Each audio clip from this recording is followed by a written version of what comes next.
We're going to get started. Please feel free to help yourself to refreshments during the event if you're comfortable. Please get up, walk around, make yourselves at home, and we're so happy to have you here.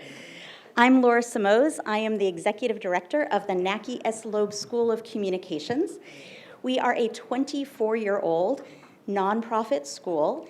We were founded with a mission to protect and defend the First Amendment of the United States Constitution, but also to promote interest, integrity, and excellence in journalism and other forms of communication.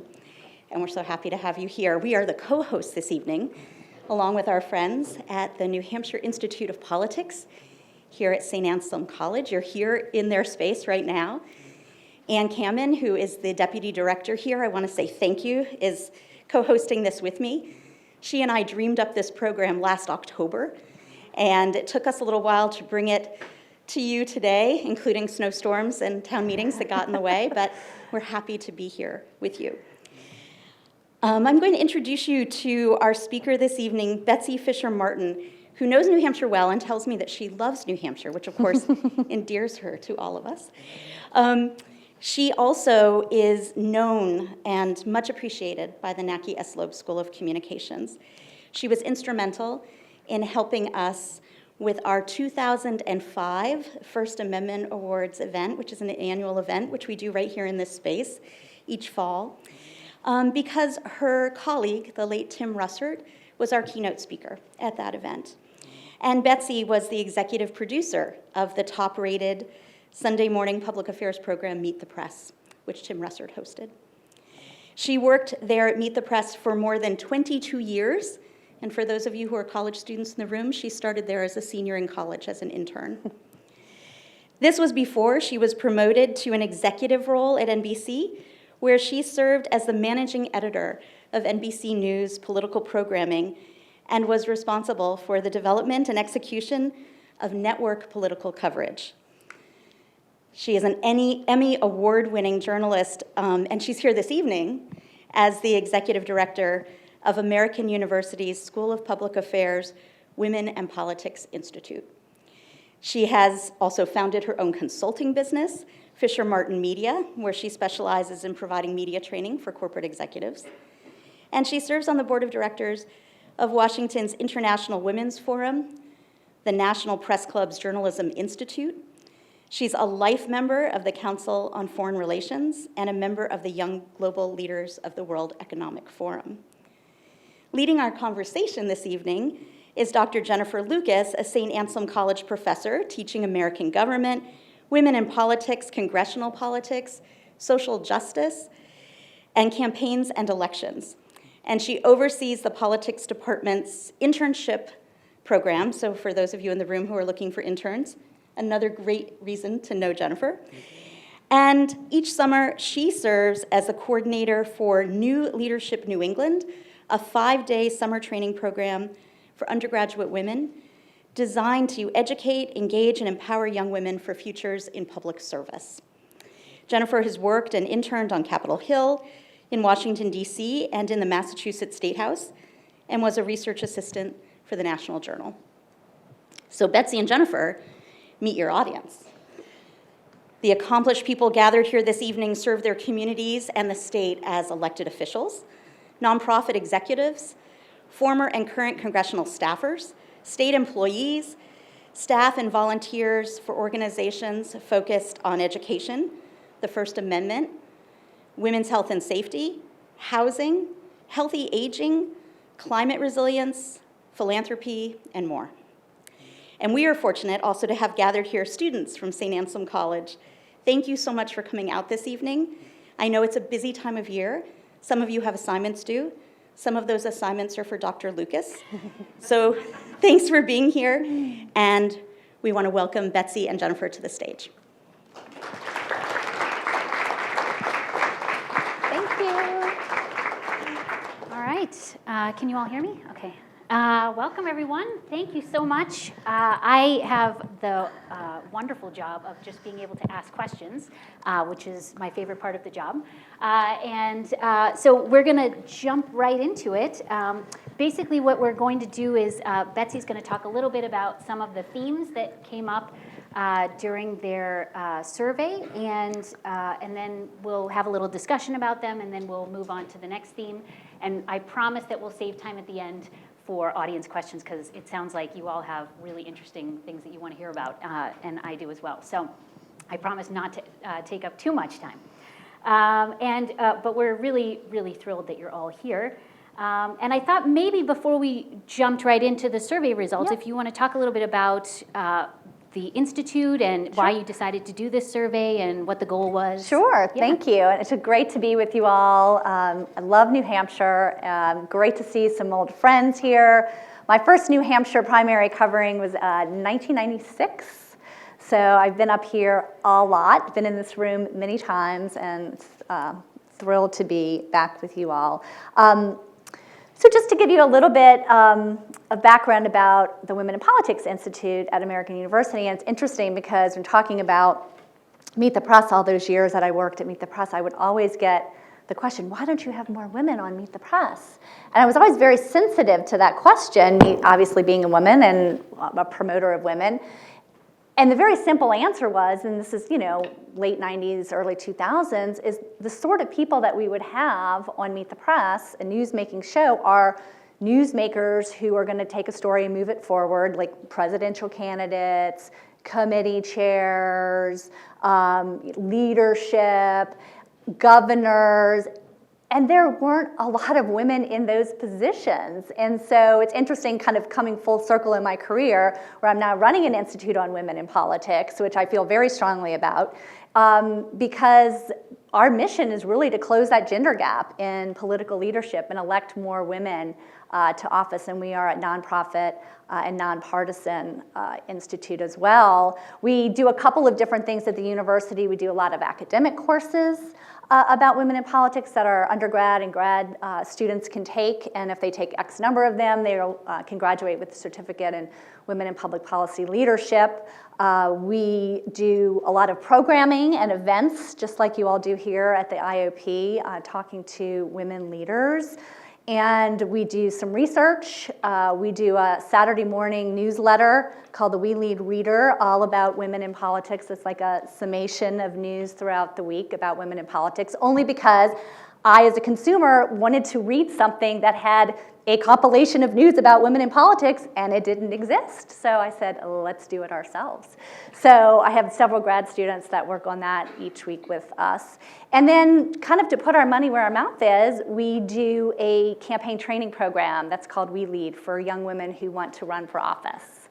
And the women are between the ages of 25 and 35. They're not AU students. They are working on the Hill or in nonprofits or in PR firms or campaigns, and they've all expressed an interest to want to run, and we spend one full Saturday a month with them for an academic year, and we do soup to nuts campaign training so that they can have the skills to actually run, because we know so much that women need the extra encouragement to actually run. We need to be told you can do it. And we also, you all have heard the statistic when it applies to business, that if men see an advertisement for a job and they meet like 25% of the requirements, they're applying. Us women, we tend to want to have 95% of the requirements and qualifications before we apply. And I think the same thing is true for politics. And we know that when women run, women have an equal opportunity to actually win elections. It's just actually running that makes so much of a difference. And so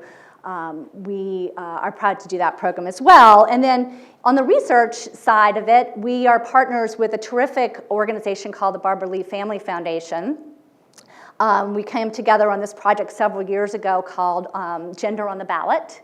And we have a blog, we have guest writers to the blog about women in politics, and we also do some research. And that's where this research that I'm happy to be here today to talk to you about is from. We've done a similar poll for the last couple of years about women and their political engagement, what issues matter more to them, how they feel about politics, how they feel about their own life financially, et cetera. And so we have an interesting data point now over several years. We looked a lot during the pandemic at women who were burned out, and we did a study about women in the workplace and the changing of the new normal. And so as we approach 2024, and you all know this well from being in New Hampshire, it's starting already, we decided that this would be a good time to do a look ahead for women voters in the 2024 campaign and get a sense on what's on their mind. So, a little Sounds preview. Great. Yes, and there's some really, really interesting things, so maybe we should just jump right into it. Yeah. So do you want to talk about the first kind of theme, or talk a little bit about the methodology? Yeah, I'll hit my slides here. So we used a polling firm, Joel Benenson's firm, Benenson Strategies. Joel Benenson, those of you who might know his name, he was the pollster for Obama and for the Hillary Clinton race, and has a very well-respected polling firm that has a lot of business clients, et cetera, now. And so we teamed up with them for this poll. And we did 811 online interviews, you can see. We did an oversample of younger women because we wanted to try to look a little bit more in depth to what younger women were thinking. And you can see the margin of error, et cetera, up here on the methodology. So the first section that I thought we would kick off talking about was the economic landscape, how women are feeling right now. And it's interesting. You guys can appreciate this, who know my husband, Jonathan Martin. But if I'm in a bad mood or something, when he comes home, he'll say, "How are you doing?" I'll say, "I'm not in a good place right now." It's just a little bit of a warning. And that's how I feel women are thinking right now. We are not in a good place. Women, when asked, what describes your feelings about how things are going in the U.S. right now, anxious and worried and frustrated are the top two. You can see there that hopeful is only 20%, and poor, happy, and proud are at the very bottom. And so women are not feeling like they're in a good place at all right now. And then we go ahead and let me flip to the next slide. The burnout factor. This was surprising to me because I thought the height of burnout would have been during the pandemic, especially any of you here with younger children at home, having to do teaching yourself, dealing with the pandemic. But women are saying now that they are significantly more burned out now than just a year ago. And we see those numbers especially among parents of young children. When you see the difference between them saying that in 2022, when we last did the survey, to now. 60% overall said they are more burned out than usual, which is up 11 points since the last time we took the survey in 2022. So I was surprised about the burnout kind of continuing even post-pandemic. We also did an open-ended question and did a word cloud here and asked, what word or phrase would you use to describe life in America today? And again, you can see the big words here: hard, difficult, struggle, messy, bad. Very few positive words. Words like nice and freedom are kind of drowned out in this response as well. And I think it underscores what we saw in some of the other questions. And then when we look at people's personal financial situations, many women, when they're asked about how they're feeling about the last couple years, their personal financial situation, you can see not so much. There's an increase between 2021, 22, and 23 of the number of women who say their personal financial situation has actually gotten worse, which again was somewhat surprising to me as well. And that's driven a lot by Latina women. 62% said that their financial situation has actually gotten worse. And so we see this kind of pessimism right now in the economy, and this kind of can translate to this personal financial situation because of inflation.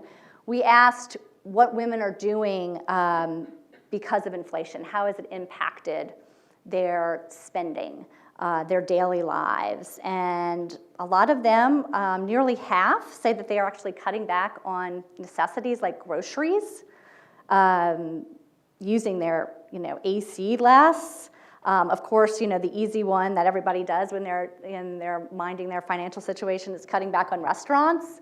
But 1 in 5 say they've actually delayed or canceled health screenings because of it. So it has more of an impact than just not doing entertainment in restaurants. It's really impacting women's lives. And I think, again, when you think about describing a financial situation or your mood in the country, if you're having to cut back on things, of course you're going to say that things are stressful and difficult. Then when we asked about what you think is the most important problem facing this country today, of course, the number one issue there is inflation as well. And I was sort of struck by the second one on the government and poor leadership as well in this question. 19% of women saying that as well. And then you see the economy is right there in sort of the third spot.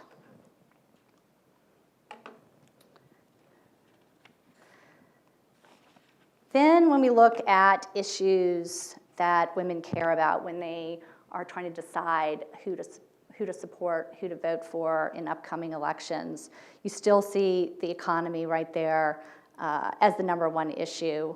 2023 there in brown, and red was the 2022 number. So the economy is still a top issue, but we did see some pretty significant increases in some other issues between 2022 and 2023.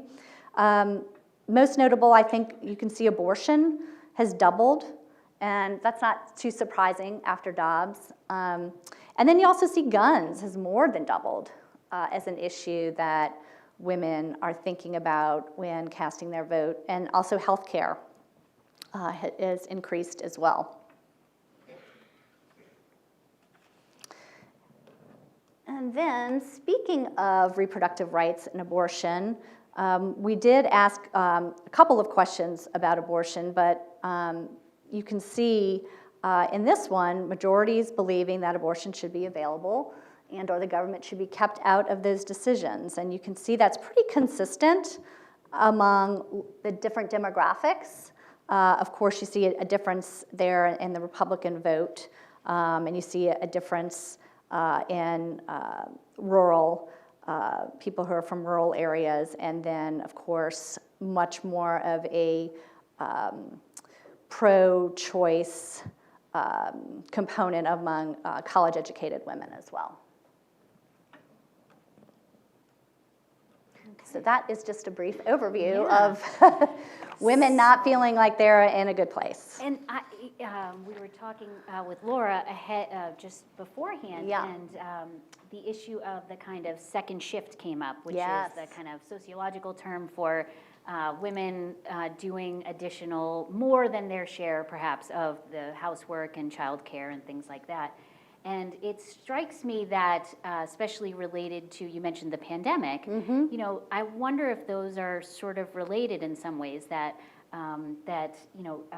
we've sort of seen this. I also expected that there would be this sort of, things would be the worst in the pandemic, and we were getting better, we were getting back to normal. And now I'm wondering if, sort of reorienting towards this new normal might be related to having, that the real pressure may be on that, those kind of additional things that women are more likely to do. Yeah, I think that's a factor for sure. And I also think, even just childcare, I don't think has become more accessible since the pandemic, probably less so. A lot of childcare facilities still really aren't kind of back to normal, and so maybe that's impacting as well. But I was, definitely struck by the continuing kind of still burnout. And, us women, we put more on a plate, then we put more on our plate, right? And so maybe it's just a factor of, continuing to feel like we are having to do a lot more, like you said, at home, to do a lot more, in the workplace. I think there is this notion of kind of the new normal when it comes to work, where we think flexibility can be a good thing, working from home can be a good thing, but maybe working from home can have its downsides too. Anybody that's tried to work from home with kids screaming in the background and wanting a piece of you at all times, I'm sure can appreciate that. And then I think, also it's stressful for women to have to figure out how much do you have to be in the office. when you think about your careers. And I think for young women here today too, that's an interesting to think about too, is as you all enter the workforce in sort of this hybrid mode and don't get maybe enough of kind of the networking or the mentoring that we were able to have starting out in our jobs. I think we are going to see that play out when we think about women kind of moving up in careers. I think this notion of not being in the workplace is going to come back to maybe hurt us in a sense. Interesting. And I remember reading a study a few years ago about women doing more of the sort of emotional labor in the household as well, the sort of kind of keeping the peace and knowing what everyone's doing and scheduling and all of that kind of stuff. And I imagine in the pandemic that's probably gotten a lot worse as well. Exactly. As things come back on the calendar, right? The 9,000 birthday parties and soccer games and everything else women Plus are all dealing of the stress with. of coming back from the pandemic. Yeah. Right. So I have to ask, because we're in New Hampshire. Yes. So what does this mean for 2024? What's your sense of, those don't look like great numbers to me for, let's say, an incumbent Democratic president. Exactly. And it's very hard to do sort of the typical incumbent message of, are you better off than you were 4 years ago, right? And the answer to that for a lot of women is actually no, thank you very much, right? And so for the Democrats especially, and for the incumbent president, his message is gonna have to not be everything is fine and dandy. That's not gonna fly with women when they're seeing much of the opposite. So it's gonna have to be much more solution-driven messaging on how to get inflation under control, how to deal with some of these financial pressures that women are facing, much more than, look at all the great things that I've achieved, if you don't feel that, And the chart that you had about all of the issues related to healthcare and abortion, those things becoming more of an influence, it seems like those might be something that maybe the Democrats could make the most of. Yes, and I think what you'll see is, and we saw this in the midterms, is in abortion playing kind of an outsized role in what would you traditionally think of as purple or reddish kind of states. I'm thinking of the Kansas and Michigan, Wisconsin, right? Because there was a more at stake, if you will, of women voters there who looked at a Republican legislature, a Republican governor, and thought, oh, my reproductive rights could very easily be impacted. In that sort of a scenario, right? And do you see that now with more discussions about a national ban on abortion? Do you see that same kind of thinking in bluer states like the New Yorks and Californias of the world, where you might even see more Democratic voters out, or independent voters especially too, voting on that issue of abortion and motivating them more to vote, because now they too could think that their reproductive rights could go away. Especially given the recent Supreme Court decision related to medication abortions, right? That might, if those kinds of things, those would impact all states, right? Not just states that were not friendly to it. Exactly. That's really interesting. So I don't want to, we could probably talk more about this for a long time, and you probably have questions, so write them down, and we'll come back to it. So I think, but it would be great to move on a little bit to maybe the second thing related to political engagement. Yes, and that's a good segue into that as well. So let's see here. When we think about the stakes in the election, you can see here that a majority of women thinking that next year is going to be more important than most. So on one hand, we have women sort of not happy about the state of economy, but they do tend to want to be more politically engaged and participate more across the line. You see, most women thinking overall that this election is going to be more important than most. Some even thinking, 19% thinking it's going to be the most important election of their lifetime. And so this notion of engaging women politically, I think, is still something that should be at the top of mind. When we looked here about political engagement, independents and voters over 40 have become more disengaged over the past few years. And we see that younger voters and parents of younger children are starting to catch up. So you can see that 43% of people are saying that everything going on these past couple of years has made me feel more disengaged and tuned out, where 57% say I've been more engaged and tuned into politics more than usual because of everything going on the past few years. And I think you could look at that 43% number and think, the people are in that bucket, right? Or maybe some, and we hit this in a later question, women who are kind of turned off by the political process, who feel it's too partisan, too polarizing, too uncomfortable, and maybe less politically engaged as a result. I think that those independents, they're so much less engaged, right, than the partisans. Exactly. It's concerning. Exactly. And then when we think about women being politically engaged, one of the things that women, when we talk about how do you engage in politics, one of the things that women say most often is that they talk to friends and family about politics. And you can see in this survey question, 60% of women saying that they talk every day, a few times a week, or about every month, so somewhat frequently, to friends and family about politics. But when you look at women who say that they don't talk very often to friends and family about politics, and this just struck me, is that 32% number, which is high.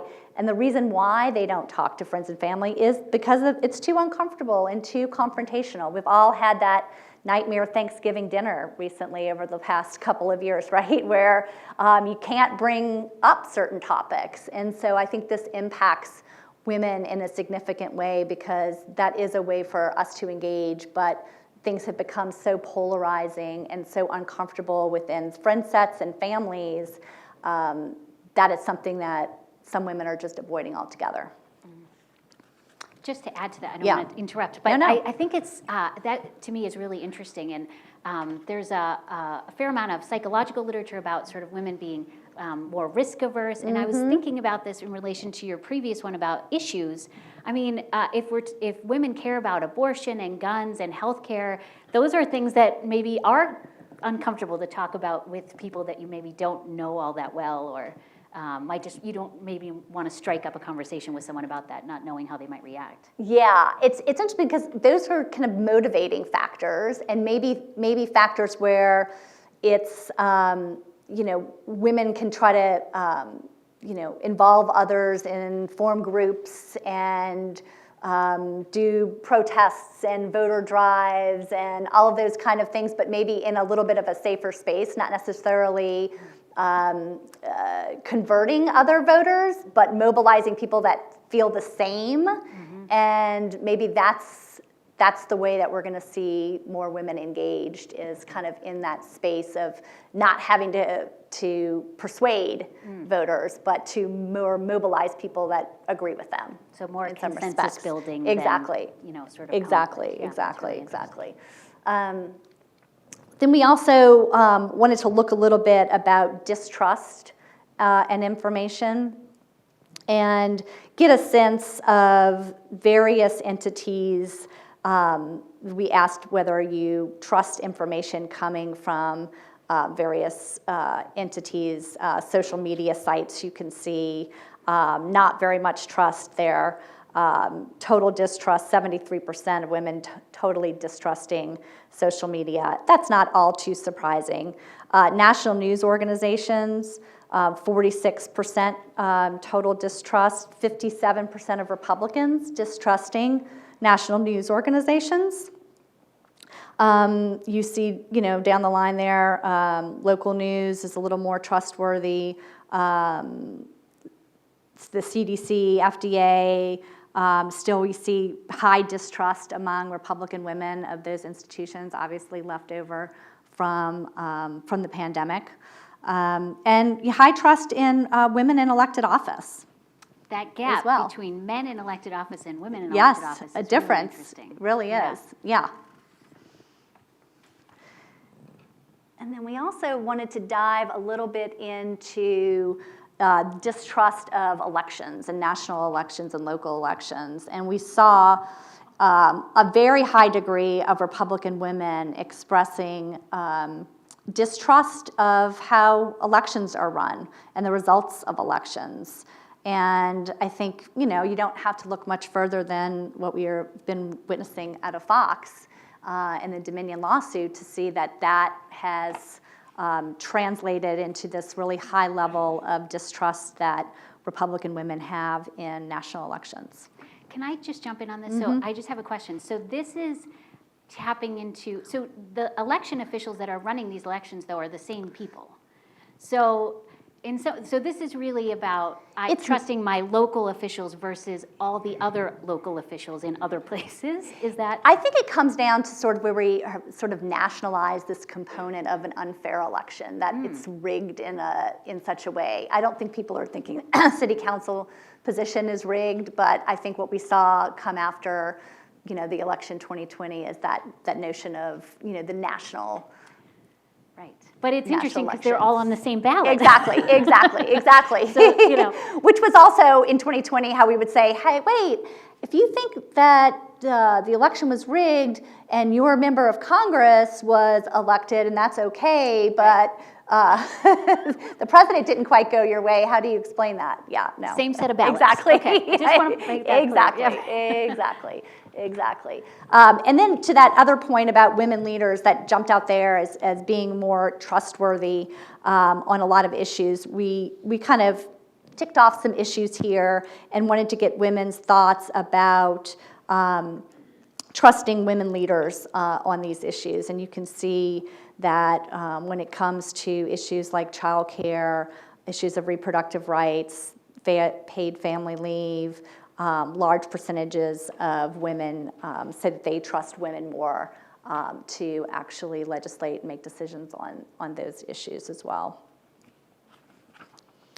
And just to jump in on this, this is what I'm most interested in my own research. Yeah. So I promise I won't take up too much time. But what do you make of this in terms of for women candidates? Do you think that this, if you're doing a training for a candidate, Yes. Do you think that this speaks to, some potential benefits of being a woman candidate in upcoming elections? Oh, absolutely. Absolutely. I think women, and I think you'll see this as women run for office in their campaign commercials and their messaging on the stump to talk about these issues because they resonate with voters, A, and B, they're trusted more on this issue.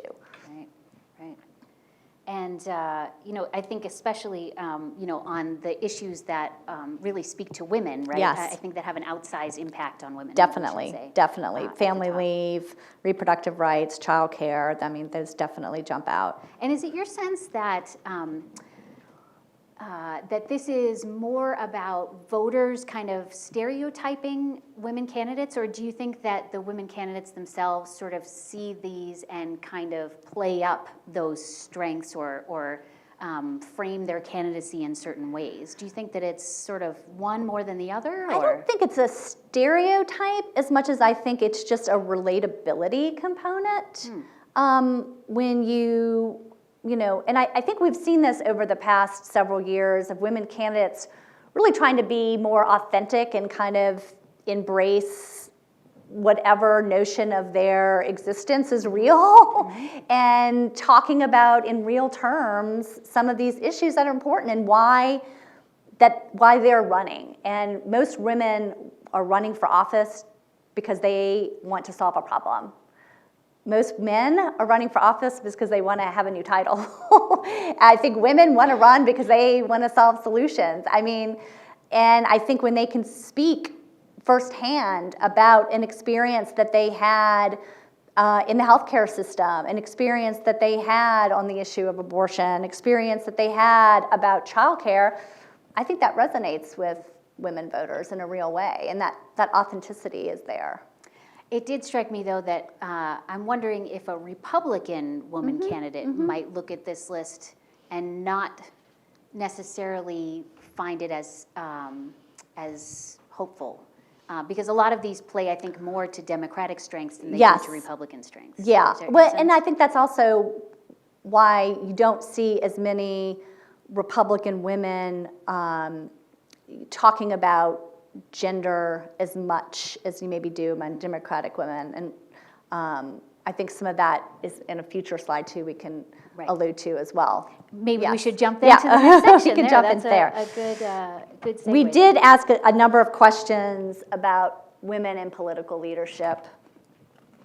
And one of the things we asked were about some particular entities, and we wanted to get a sense again of kind of favorability, unfavorability that women had toward different entities, local and national.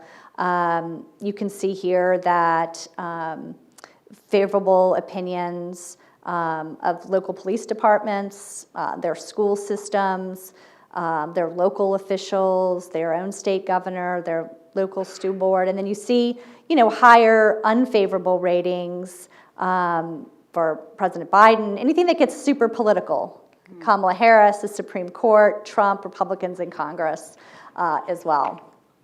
And then when we think about, and this is the slide that I was alluding to, when we think about this notion of electing more women to office, and we asked women about their desire to see more women in office. And we asked them, thinking about the current number of women in political office, which comes closer to your view, and we saw some changes here. But among all women, we saw that 63% said that they were too few women in elected office. That was up about 8 points since we asked the same question in 2022. 32% said that there are about the right number of women in elected office. And then interestingly, when you look at independents, not so surprisingly that we would see high numbers of Democratic women saying that they're too few. But even among independent women, 70% saying that there are too few women in elected office, up 14 points since the last time we asked that question. And then when we look at Republican women, we see the large majority, that 57% there, kind of doing a collective shrug and saying, oh, it's fine. It's fine. And there's just not that tendency to sort of embrace the issues of gender and women in politics as much on the Republican side, and that's been the case for a long time. And so that's where, to your point, you see kind of Republican women not only and not embracing as much about Republican women running for office, but not talking as much about some of the issues. Right, and just to jump in real Yeah. quick, that I think, I was wondering that independent number. Yeah. Do you think that, have you seen more interest in potential women candidates thinking about running for office because of these issues sort of being out in the culture more? Yeah, I think we saw the biggest jump after 2016, after the Trump election. I think we saw, a lot more women deciding to run. I think we'll see. I think there's issues of partisanship. There's issues of, again, this, the economic situation, the burned out situation, where it might be harder. It might be harder for women to kind of take that leap and make a run for office now, as well. Let's see. We just have a few more things I wanted to go through. Women believing that women leaders were going to do a better job of understanding their challenges. Again, to a similar point that we were talking about, we see a big, even an uptake from 2022 among women who say that if there were more women in political office, it would help us do a better job of dealing with the country's problems. As well as women running for political office have a better understanding of the challenges I face in my life and what it would help me do to get ahead. Again, going to that, back to that point that we were talking about. And then when we specifically were looking at the next woman president, we asked an interesting question of whether women thought that there would be a woman president in the next 20 years. And you can see 85% agreeing that we will see a woman as president in the next 20 years. But less so that it was that important for it to happen now. Again, we see women, and this is especially true when of younger women, don't really see the need to vote for somebody just because they're a woman. Like the ideology of the person matters much, much more than whether they're a male or female. And so we see that in this question as well. And then as we think about some various aspects of the 2024 candidates, we asked whether A presidential candidate that is opposed to abortion is a deal breaker for a majority, and you can see that 56% of women say that they're less likely to support a candidate who is opposed to abortion rights. You see that 47% are more likely to support a woman for president. But then we also had to ask this age question, given our field of candidates, and 67% of women said that they would be less likely to support a presidential candidate over the age of 80. So we'll see what that means. And then I'll end here on this slide of women who, we asked about, certain women in elected office who women admire the most. You can see this list. I know you're having Nikki Haley here in a couple days. She's on the list. And then, how important it is to elect women to office. And we see 82% of women agreeing that it is important to elect women to political office and to have equal representation. So it is interesting because Republican women here, and then I'm going to open it up for questions, but that Republican women here, right, are still saying that it is either very important or somewhat important. Yeah. Overwhelmingly. Exactly. Yeah. That's interesting that those two things exist side by side sometimes. Good. Well, so maybe we should, we've got about 20 minutes left, and I'm happy to ask more questions, but I'm sure you probably have some as well. So we actually have some students here who are kind enough to hold the microphones for us so that we can hear you and get you on tape, just so you know. And so if you have a question, I think we have one over here. Maybe we can start. And so just speak into the microphone when you ask the question. And if you want to introduce yourself, too. Yeah, that would be great. Hi, my name is Katie McMahon. I'm actually... Is it on? Flip it on. There we go. Is it on now? No.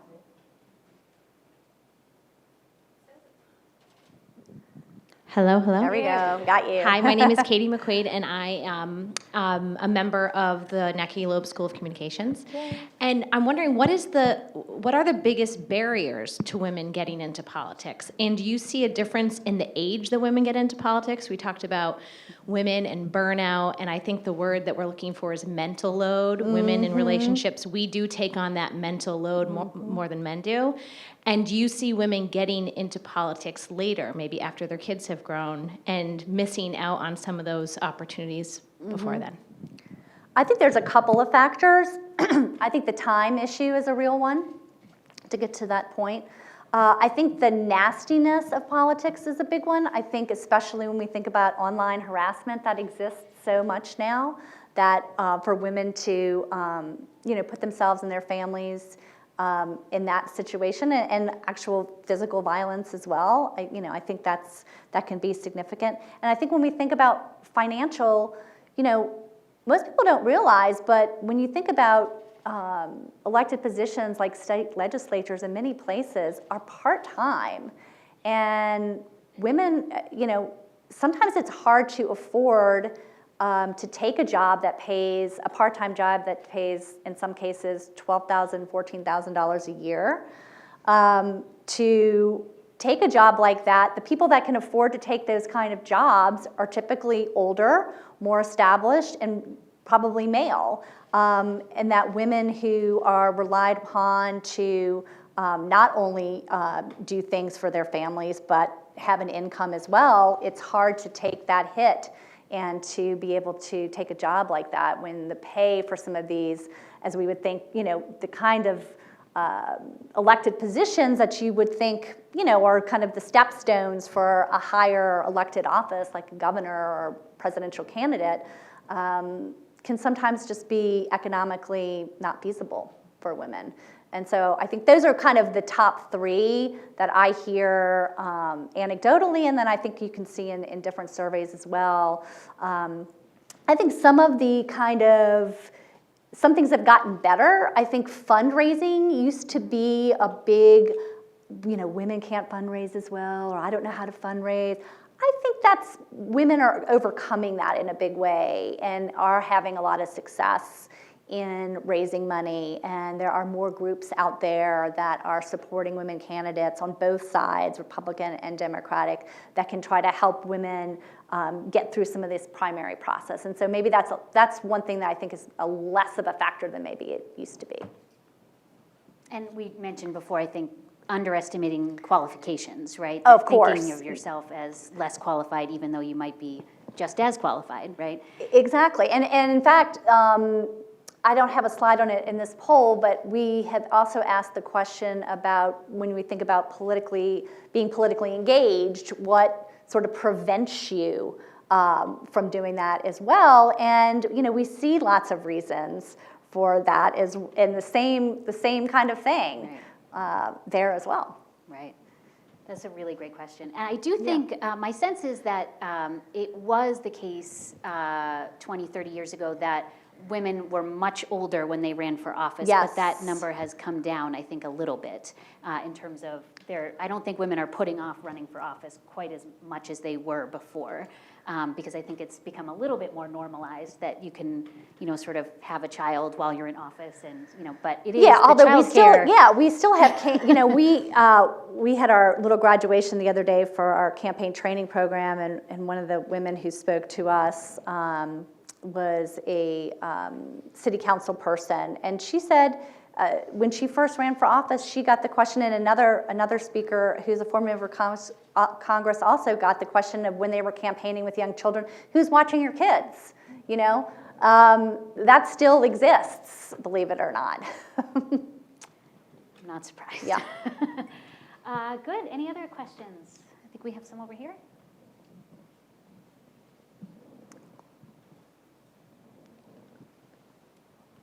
It's, I don't want to Hi. be that guy, but it's not a question. I just wanted to share Sure. that in the New Hampshire legislature, the state legislature here, we have 2 female reps, 1 Republican, 1 Democrat, who recently had children and bring their infants to the legislature with them and hold them. Yeah. Or let other people hold them, which is pretty great, while voting is happening. And I think one of them nurses on the House floor. That's and great. in New Hampshire, the state reps make $100 a year. And Yeah. it can be full-time if you want to Yeah. really invest yourself. Right.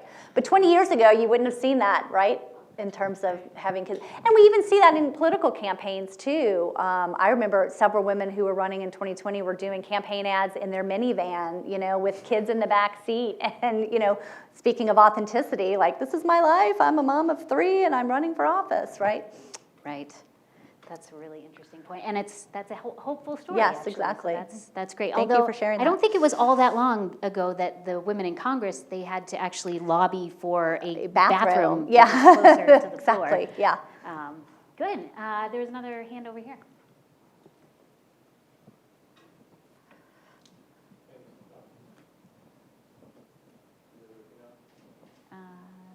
Try again. There you go. So you mentioned the Dobbs effect and that pro-choice woman had felt especially galvanized to vote against measures that would limit their right or completely restrict their right to an abortion. Is there any evidence that the same thing is happening the opposite way, where women who are pro-life especially feel galvanized now that they might, for the first opportunity, have the ability to vote to completely restrict that right?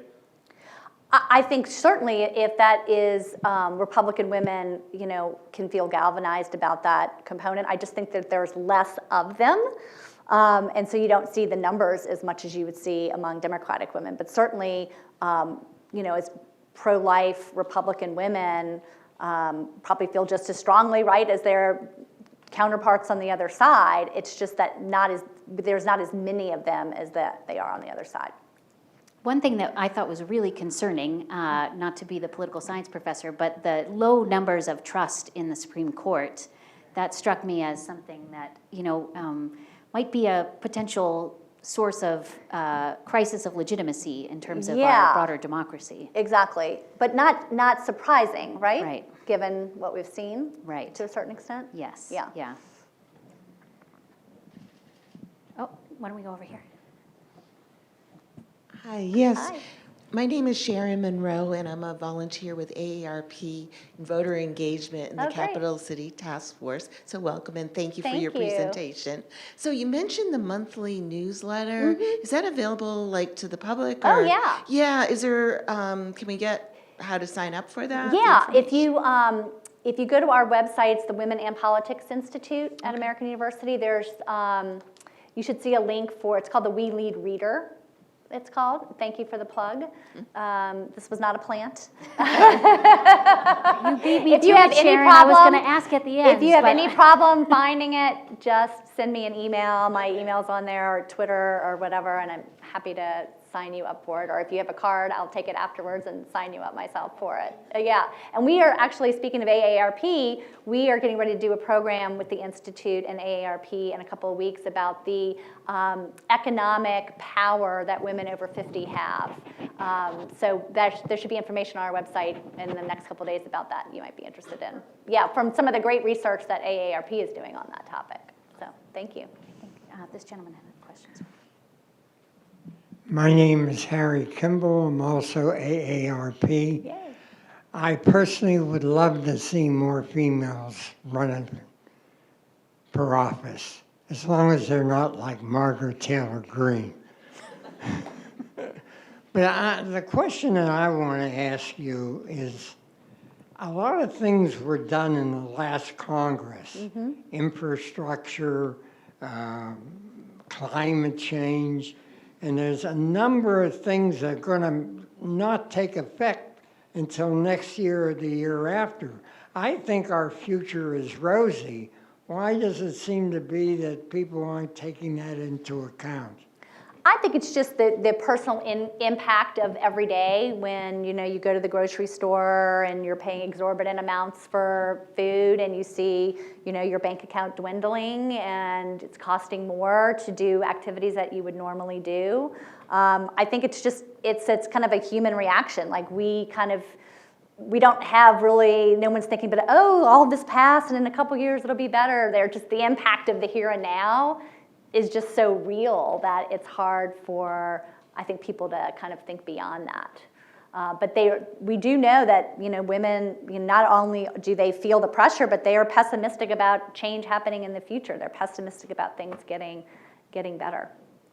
And there could be a certain level of uncertainty, I would think, related to, are we going to go into a recession? Is the inflation going to get better? That Right, kind of uncertainty. and they just haven't seen signs of improvement thus far. Yeah, great. Other questions? I'm going to go over here and then we'll go to the back. Hello, my name is Lauralee Godfrey, and I'm from Portsmouth, New Hampshire. I wanted to ask, what are strategies to improve women's political participation? Great question. One is to Go to the AU Training yeah, Institute. well, yeah, run for office, but encourage other women too to run for office. I mean, we know that encouragement. I mean, you know this from political science. The encouragement component is a real thing for women. Most need to be encouraged 2 or 3 times by somebody to actually run for office, and so that's a real thing that makes an impact. But also engaging women, forming groups, forming, joining a campaign, being campaign volunteers.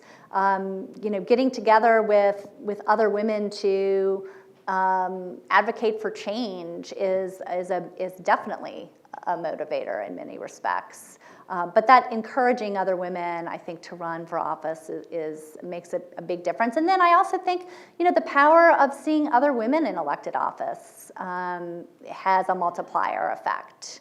I think, even though we didn't end up with a female nominee last cycle in 2020 on the Democratic side, I think the power of seeing, 6 women up on that debate stage was real for a lot of people, and I think will pay dividends down the road as well. And we now have, by the way, a record number of female governors in this country, 12. It's not enough, but I mean, it's a record, so we'll take it. But I think that has an impact as well. And I think there is, political scientists have noted that there's actually a knowledge gap between men and women, and it starts relatively young. So I think, talking to your friends about politics and having that become normalized, that as something that women talk about and care about, I think can be a way to just start that even on an individual level. Absolutely. Emma has a question in the back.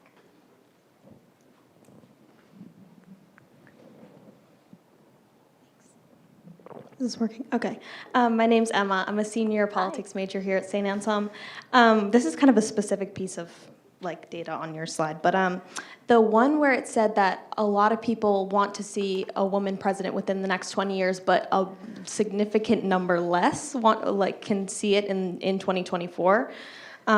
I kind of was wondering I'll go back to that. what you thought, why not 2024? See, it's like half, it's not even close to as many. Yeah, Is it just not people seeing candidates they like, or what will it take? Is this like a mythical woman candidate in the future? Yeah, one was more sort of, predictive. Will there be a woman in the next 20 years? And the other question was, the importance to a woman voter, the importance of the presidential candidate that you support to be a woman.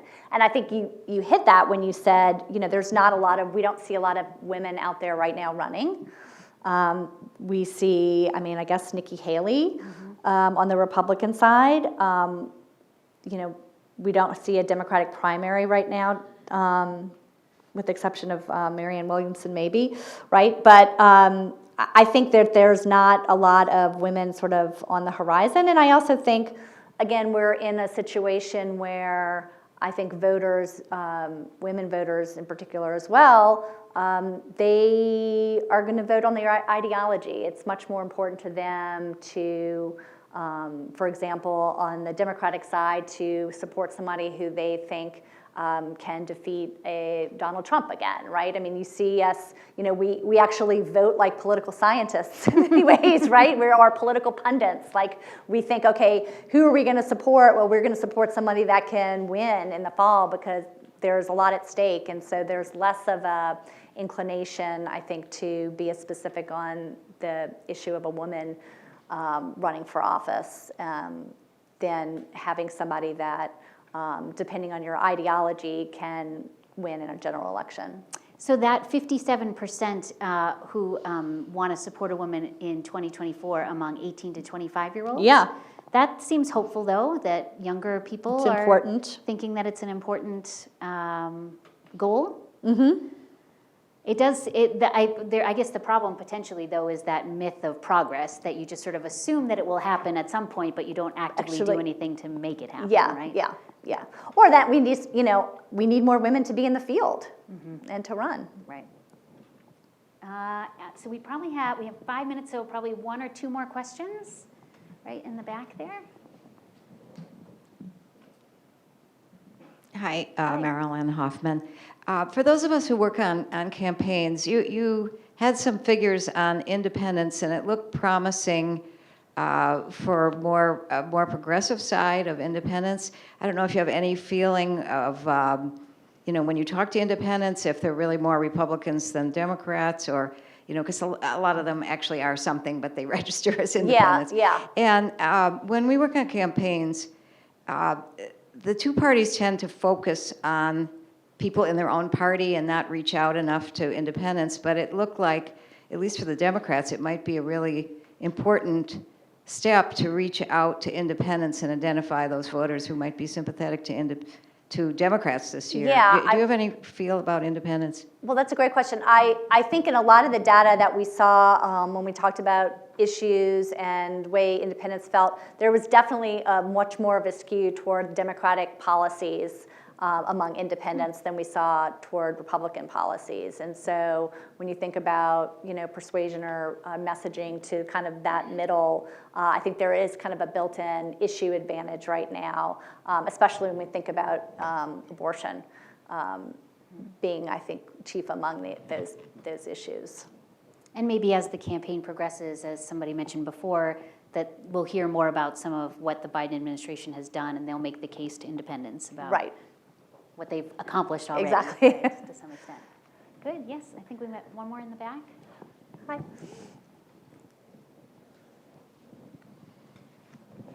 Hi, you showed a little bit about differences among Black and Latina respondents. Can you talk a little bit more within the survey overall about where you saw differences that were important, if you did? Yeah, I think in some of the economic numbers, I think we saw Black voters. I can switch back to kind of some of the early slides is where we did more of a breakdown.